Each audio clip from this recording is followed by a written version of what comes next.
अगर आप अपनी दुनिया बदलना चाहते हो तो अपने बिस्तर को ठीक करने से शुरुआत करो।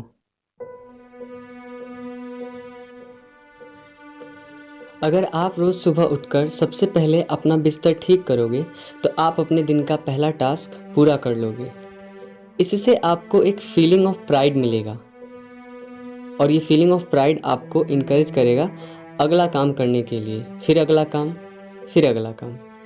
एक साफ सुथरा बिस्तर आपको ये उम्मीद दिलाता है कि आपका कल का दिन आज से बेहतर होगा।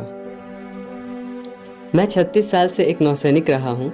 रोज़ सुबह मेरे इंस्ट्रक्टर, जो कि वियतनाम वॉर के सिपाही रह चुके थे, मेरे रूम में आते और सबसे पहले मेरा बेड इंस्पेक्ट करते थे। बेडशीट सलीके से बिछी हुई होनी चाहिए थी, पिलो हेडरेस्ट के बिल्कुल बीच में रखे हुए होने चाहिए थे और एक्स्ट्रा ब्लैंकेट सफाई से मोड़कर रैक में रखा हुआ होना चाहिए था। ये बहुत आसान काम था, लेकिन ये हमें रोज़ सुबह उठते ही करना होता था। कई बार ये बेतुका लगता था, बिना मतलब का लगता था, क्योंकि हम वहाँ एक योद्धा बनने के लिए गए थे, हम वहाँ एक सिपाही बनने के लिए गए थे, हम वहाँ एक जंग लड़ना सीखने गए थे।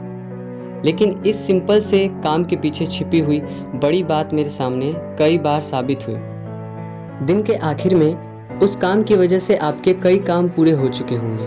आप अपना बिस्तर ठीक करोगे तो आपको ये सच्चाई भी रियलाइज़ होगी कि लाइफ में छोटी छोटी चीज़ें भी अहमियत रखती हैं। अगर आप छोटी छोटी चीज़ें सही ढंग से नहीं कर सकते हो तो आप कभी भी कोई बड़ा काम भी सही ढंग से नहीं कर पाओगे। इस दुनिया में हमारे हार्डवर्क एक जैसे हैं और उन हार्डवर्क से आगे बढ़ने का जो नियम है कि हमें खुद को और हमारे आसपास की दुनिया को बदलना होगा, ये भी सभी के लिए समान रूप से लागू होता है। ये आपकी बहुत मुश्किल परीक्षा लेगा, ये पेनफुल होगा, ये हिम्मत तोड़ने वाला होगा। मिशन के सबसे अंधेरे और नाउम्मीदी वाले समय में आपको शांत रहना होगा। आपको अपनी सारी इनर स्ट्रेंथ को एक जगह लाना होगा।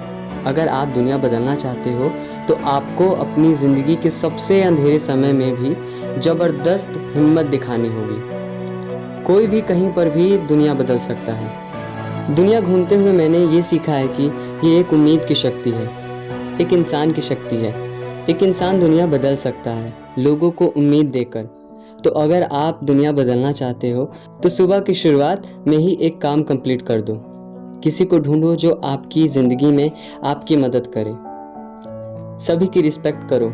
ये जान लो कि लाइफ इज़ नॉट फेयर। ये आपको बार बार गिराएगी, लेकिन आप रिस्क लो। सबसे मुश्किल समय में भी अपने कदम आगे बढ़ाते रहो। कुचले हुए लोगों को ऊपर उठाओ और कभी भी हार मत मानो। अगर आप ये करोगे तो अगली पीढ़ी और उसके बाद भी आने वाली पीढ़ियाँ एक ऐसी दुनिया में रहेंगी जो आज से कहीं ज़्यादा बेहतर होगी। सवाल ये है कि वो बेहतर दुनिया कैसी दिखेगी।